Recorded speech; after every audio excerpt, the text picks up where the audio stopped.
Thank you. It is 27 minutes to 8. It is still called the United Kingdom, this country of ours, but COVID has underlined the differences that there are between us and perhaps helped a bit to add to them, to reinforce them in people's minds. Northern Ireland has quietly done its own thing, Scotland too, though perhaps less quietly, and Wales, where we are this morning, has often been at odds with Westminster in a way that wasn't, or at least wasn't so visibly the case before COVID. Mark Drakeford, the First Minister of Wales, is here in our Cardiff studio with me. Good morning to you. Good morning. I suppose we should start with the news from Downing Street overnight. The news broken by ITV last night about the party and what Downing Street has said about it. Your view?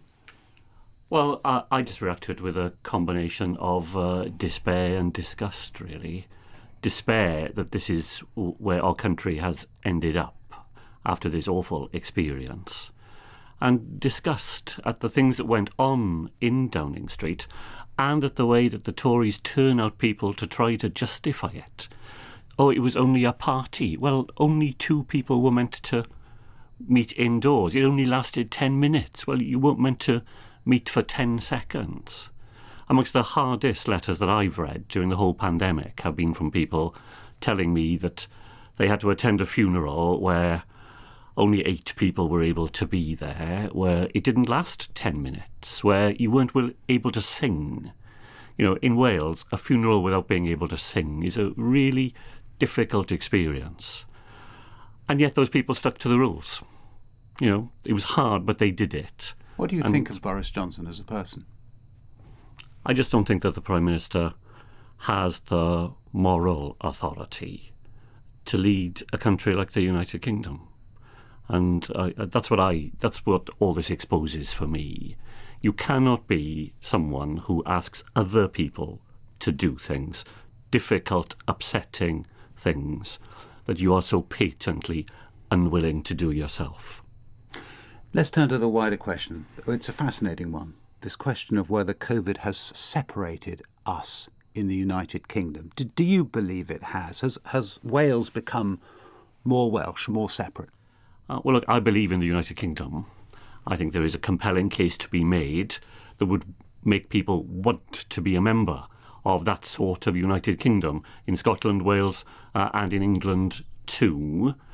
But the pandemic has drawn to the surface the fact that, you know, for 20 years in Wales we've been making our own decisions, doing things in a way that allows us to craft the solutions that meet our own circumstances. So in some ways, I don't think it has changed the fundamentals, but it's drawn them to the surface, made them visible in a way that those things weren't visible, sometimes even to people in Wales, let alone outside. And has it raised the real prospect that people like you are going to be saying to Westminster governments in the future, we need more powers? Do you know, I don't think for me it is so much a matter of powers.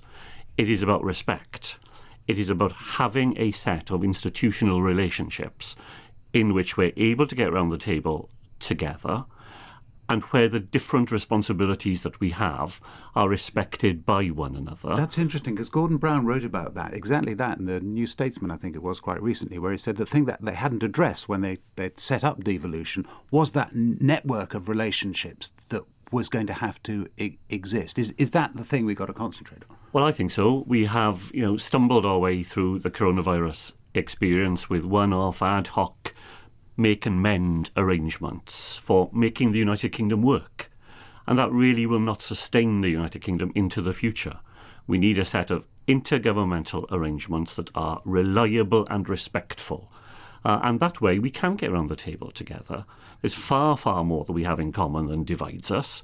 And that's why, as I say, I'm a believer in the United Kingdom, a successful United Kingdom, where there is powerful devolution, but at the same time we pool our resources, share out the rewards and do the things together that keep us all stronger. Isn't one of the problems there, there's a kind of political imperative on both sides to do down the other? So, you were accused, particularly by some Conservatives, including in Wales, of playing political games, of having rules like you banned park runs again after Boxing Day, things that actually just separate you off from England but don't really do anything. It's a posture on both sides, they claim. Is that not, to an extent at least, fair?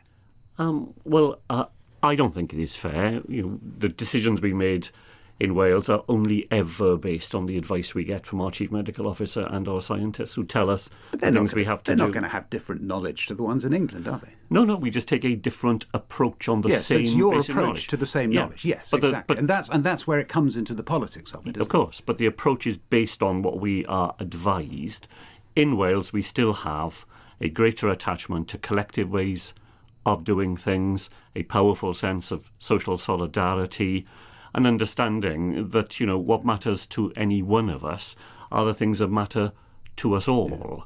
And we don't have the same attraction that you see Conservative politicians having for that sense of individual freedom trumping everything else. You said a few moments ago you didn't think extra powers were the business. When you look at things like the cost of living, which is going to bite for everyone now, particularly for poorer people, and we've got a report today about people who rely, particularly in Wales, on oil for their central heating and where the VAT could be reduced, and it can't of course, just in Wales. It's things like that. Would you not, for instance, on VAT on fuel, would you not want to have those powers? No, look, I think there are some things which you need to do at a UK level because those are the things that keep the UK together. And a strong social security system and a redistributive tax and benefit system are, for me, amongst the reasons for wanting to belong and live in the United Kingdom. There are powers that we have ourselves. So, in Wales, people after the 1st of April won't be paying £9.35 each every time they have a prescription given to them. We kept the council tax benefit in Wales. It costs us £244 million every year, but it means that our poorest citizens don't pay the council tax at all, where they now are paying it across the border. We kept the social fund in Wales so that people who have nowhere else to go for those small things that keep the show on the road have a fund that they can get help from here in Wales. So there are many things we are able to do with our own powers, but a tax and benefit system that operates across the United Kingdom, so wherever you live, you have a guarantee that you will not fall below that basic minimum, is part of what makes the UK worthwhile. Mark Drakeford, thank you very much for talking to us this morning.